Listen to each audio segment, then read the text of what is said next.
ہمارے جو بریڈرز ہیں ان کی کوشش ہوتی ہے کوئی ایسی ورائٹی بنائیں جس کے اوپر کیڑے کا حملہ کم ہو، بیماری کا حملہ کم ہو. جو ایگرانومسٹ ہیں ان کی یہ کوشش ہوتی ہے کہ ایسے طریقے دریافت کریں فصلوں کی کاشت کرنے کے لیے کہ جس سے پیداوار بہتر آئے، اس فصل کی جیومیٹری ایسی ہو کہ اس کے اوپر پیسٹ کا جو ہے وہ اٹیک کم ہو. جو پیتھالوجسٹ ہیں وہ بھی جو بریڈرز کو یہی رائے دیتے ہیں کہ فلاں فلاں قسم کی جو بیماری اس فصل کے اوپر آ سکتی ہے اس کو آپ نے کیسے اس کی مینیپولیشن کرنی ہے اس کی بریڈنگ کے دوران تاکہ بیماری کم آئے. اسی طرح انٹمالوجسٹ اس کو گائیڈ کرتے ہیں. تو یہ سارے جتنے بھی محکمے ہیں وہ ڈائریکٹلی یا انڈائریکٹلی آئی پی ایم کے ساتھ جو ہوتے ہیں وہ انوالو ہوتے ہیں. ہم عرصہ دراز سے کہہ رہے تھے کہ 20 مئی سے پہلے نرسری نہیں لگانی، لیکن کسان جو ہے ہماری بات کو اتنی اہمیت نہیں دیتے تھے. لیکن اب پچھلے سالوں سے فصل دان کے اوپر جو ہے وہ منجر کی جو ہے وہ سفید بنی ہے، دانہ نہیں بنا، کسان کی جو پیداوار ہے بری طرح متاثر ہوئی ہے. جو بیماریوں کا حملہ ہے وہ اگیتی فصلوں کے اوپر زیادہ آنا شروع ہو گیا. تو اس دفعہ حکومت پنجاب نے ایک نوٹیفیکیشن جاری کیا ہے کہ 20 مئی سے پہلے کوئی کسان بھی نہ دان کی نرسری لگائے گا نہ فصل لگائے گا. ایک چیز. دوسری جو ہے ہماری بڑی اہم فصل ہے کپاس. کپاس جو ہے ہماری یہ لگتی تھی اپریل کے مئی کے بعد. تو اب گورنمنٹ نے کہا کہ اس کو آپ جو اس دوران لگتی تھی سیزنل کپاس اسے کہتے ہیں، اس کے اوپر بلیکننگ جو ہوتی تھی، کالی فصل ہو جاتی تھی، اس پہ وائٹ فلائی کا حملہ ہوتا تھا، اور جو کاٹن جو ہے پنک بول ورم اس کا اس کے اوپر بہت اٹیک آتا تھا. ایون بی ٹی اقسام کے اوپر اس کا بھی اٹیک آنا شروع ہو گیا. تو محکمے نے اب یہ پالیسی بنائی ہے کہ اس کپاس کو اگیتی شفٹ کیا جائے. 31 مارچ تک کسانوں کو ہم موٹیویٹ کر رہے ہیں کہ وہ میکسیمم جو ہے وہ کاشت جو ہے وہ اپنی جتنا بھی رقبہ اویلیبل ہے ان کے پاس 31 مارچ تک اس پہ کاشت جو اگیتی کپاس ہے اس کی لگا دیں، تاکہ جب آنے والے سیزن میں مئی جون جولائی اگست میں جب ٹمپریچر بڑھے گا تو اس وقت تک فصل جو ہے اس قابل ہو جائے کہ وہ ہیٹ سٹریس کو برداشت کر سکے. سر آئی پی ایم اور روایتی پیسٹ کنٹرول میں کیا فرق ہے؟ آئی پی ایم کا جیسے آپ کو بتایا کہ اس میں نمبر آف میتھڈز یوز کیے جاتے ہیں پیسٹ کنٹرول کرنے کے لیے، اور جو روایتی ہمارا طریقہ ہے کیڑے بیماری کو کنٹرول کرنے کا اس میں کوشش ہوتی ہے کسانوں کی، کاشتکاروں کی، کہ وہ کیمیکل جو ہیں وہ یوز کرتے ہیں، سنتھیٹک کیمیکلز، وہ زہریں سپرے کرنی ہے کیڑے کو کنٹرول کرنے کے لیے. انہوں نے سب سے پہلے کرنا ہے کہ ہم جناب لا کے کوئی پیسٹسائڈ سپرے کر دیں، اس طرح کوئی بیماری آ جائے پھر انہوں نے سپرے کر دینا لا کے. جبکہ ہمارا ماننا یہ ہے کہ جب تک جو آئی پی ایم کا ایک خاص کمپوننٹ ہے پیسٹ کوٹنگ، ہمارا ایک خاص محکمہ ہے جس کا نام ہے pest warning and quality control pesticide, ان کا کام یہی ہے کہ پیسٹ کوٹنگ کر کے کسانوں کو بتاتے ہیں کہ ان کی فصل کے اوپر اس وقت کیڑے کی کتنی تعداد اور پاپولیشن موجود ہے، ان کو اس کے اوپر سپرے کرنا چاہیے یا بھی ویٹ کرنا چاہیے. ایسا کرنے سے ای ٹی ایل بیس پہ اگر سپرے کیا جائے تو سپرے کی تعداد بھی کم ہو جاتی ہے، جو کسان دوست کیڑے ہوتے ہیں وہ بھی محفوظ ہو جاتے ہیں، اور کسان کی جو جیب ہے اس کے اوپر بھی زیادہ بوجھ نہیں پڑتا. تو اس لحاظ سے جو آئی پی ایم ہے اور روایتی طریقہ کار ہے کیڑوں کو کنٹرول کرنے کا، اس میں یہ ہے کہ آئی پی ایم ایک سسٹینیبل پریکٹس ہے، اس پہ آپ لمبے عرصے تک کیڑوں کو، بیماریوں کو کنٹرول کر سکتے ہیں ایزیلی. لیکن اگر آپ پیسٹیسائڈ کو فرسٹ پرائرٹی پہ رکھیں گے تو کیڑوں کو کنٹرول کرنا آہستہ آہستہ مشکل ہوتا جائے گا، اور اس کے جو دیگر نقصانات ہیں اس کے علاوہ ہوں گے. سر بایولوجیکل کنٹرول کیا ہے اور اس کے کیا فوائد ہیں؟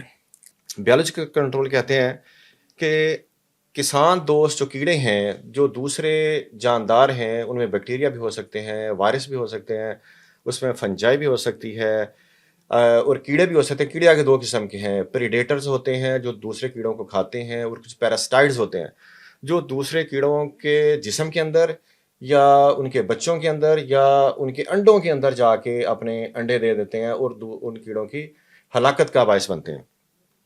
تو جو آئی پی ایم ہے اس کا ایک بہت اہم کمپوننٹ جو ہے وہ ہے بایو کنٹرول. لیکن یہاں پہ ایک مس کنسیپشن ہے، تو وہ یہ ہے کہ اکثر لوگ سمجھتے ہیں کہ جہاں پہ کارڈز لگا دیے جائیں، جہاں پہ بایو کنٹرول لگا دیا جائے اسے ہی آئی پی ایم کہتے ہیں. اگر وہ نہ لگایا جائے تو وہ آئی پی ایم نہیں ہے.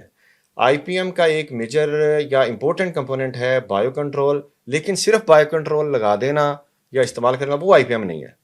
آئی پی ایم کا پورشن ہے لیکن سارے کا سارا بایو کنٹرول جو ہے وہ IPM نہیں ہوتا, وہ IPM کا ایک پورشن ہے. جی سر بایو کنٹرول کے کیا فوائد ہیں اور بایو کنٹرول کرنے میں کیا مشکلات پیش آتی ہیں؟ بایو کنٹرول کا سب سے بڑا فائدہ تو یہ ہے کہ اس سے ہمیں جو زہریلی ادویات ہیں ان سے ہماری جان چھوٹ سکتی ہے. ان کے اوپر بے تحاشا جو ہے زر مبادلہ پاکستان کا خرچ ہوتا ہے, اس سے جو ہمارا ایکو سسٹم ہے وہ ڈسٹرب ہوتا ہے, جو بینیفیشل آرگنزم ہیں, کسان دوست کیڑے ہیں, ان کی ہلاکت ہوتی ہے, کسانوں کے اندر اور دوسرے جو جاندار ہیں ان کے اندر بیماریاں پھیلتی ہیں سپرے کرنے سے, جو پیسٹسائڈ کے سپرے ہیں. اور پھر اس کے بعد جب ہم سپرے کر لیتے ہیں تو پھر ان کے جو ریزیڈیوز ہیں, باقیات ہیں, وہ اس جنس کے اندر, اس سبزی کے اندر, اس پھل کے اندر رہ جاتی ہیں, اور جب ہم اس کو ایکسپورٹ کرتے ہیں تو جو امپورٹنگ کنٹری ہوتا ہے وہ اس کو لینے سے انکار کر دیتا ہے. اس طرح ہمارا زر مبادلہ جو پاکستان کا آنا ہوتا ہے اس سے بھی ہم ہاتھ دھو بیٹھتے ہیں. تو بایو کنٹرول استعمال کرنے سے ان چیزوں سے ہماری جان چھوٹ سکتی ہے, پیسٹسائڈ سے کسی حد تک. تو یہ تو ان کے بڑے بڑے فائدے تھے. اب ان کو جو مشکلات آتی ہیں کرنے کی, استعمال کرنے کی, وہ یہ ہے کہ ہر کیڑے کا بایو کنٹرول ایجنٹ مختلف ہوتا ہے. کچھ ہوتے ہیں, کچھ جرنلائزڈ ہوتے ہیں پریڈیٹر یا پیراسٹائڈ, لیکن وہ زیادہ اتنے ایفیشینٹ نہیں ہوتے کنٹرول کرنے میں. جو اسپیشل پریڈیٹرز ہوتے ہیں, اسپیشل پیراسٹائڈز ہوتے ہیں, اس کی مثال میں آپ کو دوں گا. جیسے کسی بھی کرکٹ ٹیم میں بولرز ہوتے ہیں اسپیشلسٹ بیٹسمین ہوتے ہیں, ان کی ایک اپنی اہمیت ہوتی ہے. لیکن آل راؤنڈر جو ہوتے ہیں وہ دونوں طرف کھیل لیتے ہیں, لیکن جو ٹیم ہے وہ زیادہ جو ڈپینڈ کرتی ہے بولنگ میں وہ اسپیشلسٹ بولر پہ کرتی ہے یا اسپیشلسٹ بیٹسمین پہ کرتی ہے. اسی طرح جو اسپیشلسٹ پریڈیٹرز اور پیراسٹائڈز ہیں وہ جتنا اچھا کنٹرول دیتے ہیں وہ جرنلسٹ پریڈیٹر یا پیراسٹائڈ اتنا اچھا کنٹرول نہیں دیتے. ایک تو اس میں مشکل یہ ہے. دوسری چیز یہ ہے کہ ان کو ریئر کرنا لیبارٹری کے اندر جا کے یہ بڑا ایک ایکسپینسیو ہے. ان کا ایک لیبارٹری کے اندر پالنا ایک اسپیشل پروٹوکول ہوتا ہے, اس کے تحت وہ پالے جاتے ہیں, ان کو اسٹور کیا جاتا ہے, پھر ایک خاص طریقے سے ان کو کھیتوں میں پہنچایا جاتا ہے. زیادہ گرمی ہو تو ان کا اثر اتنا اچھا نہیں رہتا.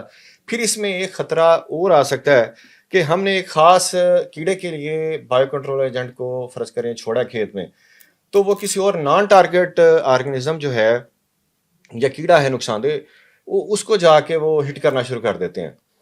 تو اس میں یہ نقصان ہو سکتا ہے کہ جو نان ٹارگیٹ آرگنزم ہے, ہو سکتا ہے ہمارا کوئی بینیفیشیل آرگنزم, کوئی کسان دوست کیڑا ہے اس کے اوپر پرورش پا رہا ہو, تو وہ ہمارے جو فائدہ مند کیڑا ہے اس کے لیے نقصان دہ بن جائے, اور جس کے لیے ہم اس کو چھوڑ رہے ہیں اس کے اوپر وہ اتنی اچھی طرح فیڈ نہ کریں, تو یہ بھی ایک اس کا نقصان ہو سکتا ہے. لیکن ابھی ہمارے پاس جو ہیں 2-4 بایو ایجنٹس ہم یوز کر رہے ہیں, ان میں ابھی یہ چیز دیکھنے میں نہیں آئی. سر بایولوجیکل کنٹرول ہے جو, اس کا کیا رول ہے جو ایمرجنگ پیسٹ مینجمنٹ چیلنجز ہیں؟ جو امرجنگ پیسٹ چیلنجز ہیں ان میں سب سے بڑا جو چیلنج ہے وہ کلائمیٹ چینج ہے. اس کی وجہ سے پیسٹ کا جو بیہیویئر ہے وہ چینج ہو رہا ہے. پھر دوسرا, ہم عرصہ دراز سے پیسٹیسائڈ یوز کر رہے ہیں, اوور ڈوز یوز کر رہے ہیں, وداؤٹ اینی ریکمنڈیشن یوز کر رہے ہیں, تو اس کی وجہ سے پیسٹیسائڈ کی جو ہے وہ ریزسٹنس آ رہی ہے کیڑوں میں. اور تیسری تھی چیز کہ کچھ اسپیشیز ہیں انویسو اسپیشیز جو کہ بڑی تیزی سے حملہ آور ہوتی ہیں, کسی بھی فصل کے اوپر ایک سے دوسری فصل پہ جاتی ہیں. تو ان سبھی کو کنٹرول کرنے کا طریقہ صرف ایک ہی ہے, وہ ہے بایو کنٹرول ایجنٹس. ان کو اگر ہم صحیح طریقے سے یوز کریں تو یہ جو 2-3 چیلنجز ہیں, کلائمیٹ چینج کا, انویسو اسپیشیز کا اور ریزسٹنس کا, اس پہ ہم کسی حد تک قابو پا سکتے ہیں. سر بہت اچھی باتیں آپ نے کی, لیکن اس وقت ہمارے پاس بایو کنٹرول کے لیے کون کون سے وسائل دستیاب ہیں؟ دیکھیں جی, ہمارے پاس پنجاب کے اندر 11 لیبارٹریز ہیں جہاں پہ بایو کنٹرول ایجنٹس کے جو کارڈز ہیں وہ فری آف کاسٹ ہم دے رہے ہیں. 2 طرح کے ہم کارڈز پیدا کرتے ہیں. ایک ہے کرائسوپرلا کارنیا, وہ ایک پریڈیٹر ہے جو سافٹ باڈیڈ نرم جسم والے جو کیڑے ہیں ان کو کھاتا ہے. اور دوسرا ہے ٹرائکوگراما جو ایک پیراسٹائڈ ہے جو دوسرے کیڑوں کے جسم کے اندر یا ان کے انڈے کے اندر جا کے اپنے انڈے دیتا ہے. تو یہ دونوں جو ہیں بڑے اچھے طریقے سے پیسٹ کو کنٹرول کرنے میں ہمارے لیے معاون ہیں. تو اس کے لیے ہم کسانوں کو اپنے جتنے بھی ہمارے فارمر ٹریننگ پروگرامز ہوتے ہیں, ہمارا لٹریچر ہوتا ہے, کسانوں کو ہم یہی صلاح مشورہ دیتے ہیں کہ آپ ہماری جو لیبارٹریز ہیں وہاں پہ تشریف لائیں, اپنا نام پتہ لکھوائیں، اپنی زمین لکھوائیں اور اپنے کارڈ جو ہیں جتنے آپ کو چاہیے وہ وہاں سے لے جائیں، یا پھر آپ ہمارے اسٹاف کے ساتھ رابطہ رکھیں، وہ خود آئیں گے ہمارے کارڈ اپنے کارڈ لے کے آپ کے کھیتوں کے اندر لگا کے جائیں گے، اور آپ کے سبزیوں کے اوپر، آپ کے باقی جو فصلات ہیں، شوگر کین کے اوپر، اور اس کے بعد گندم کے اوپر، سبزیات کے اوپر، یہ اور کاٹن کے اندر آپ ان کو استعمال کر کے جو پیسٹسائڈ ہے اس کا استعمال کافی حد تک جو ہے وہ منیمائز کر سکتے ہیں۔ پچھلے چند سالوں سے ایک اور تھریٹ آیا ہے ہماری مکی کی فصل کے اوپر، جس کو فال آرمی ورم یا فا کے نام سے جانا جاتا ہے، تو ہم نے اس کے کنٹرول کے لیے بھی بایو لیب جو ہے ساہیوال ڈویژن میں اور بہاڑی میں ہم نے کیمپ کر دیا ہے، تو تاکہ وہاں پہ بھی ہم بایو کنٹرول ایجنٹس پیدا کر کے فال آرمی ورم کے تدارک کے لیے کسانوں کی مدد کر سکیں۔ سر ہر چیز کا ایک دور ہوتا ہے، جو ٹیکنالوجی ہے، میتھڈز ہیں، یہ ایوالو ہوتے رہتے ہیں۔ تو میرا آخر میں آپ سے سر یہ سوال ہے کہ یہ بایو کنٹرول کا مستقبل کیا ہے؟ کیا یہ مزید چلے گا یا اس میں مزید جدت آئے گی، یا یہ اس کی جگہ کوئی اور طریقہ لے لے گا؟ دیکھیں، نئی نئی انوینشنز تو سائنس میں ہوتی رہتی ہیں، نو ڈاؤٹ، لیکن میں سمجھتا ہوں کہ پیسٹ کنٹرول کے حوالے سے جو بایو کنٹرول کا مستقبل ہے وہ بہت روشن ہے۔ اس کی وجہ یہ ہے کہ اب آنے والا جو دور ہے وہ ہے پرسین ایگریکلچر کا۔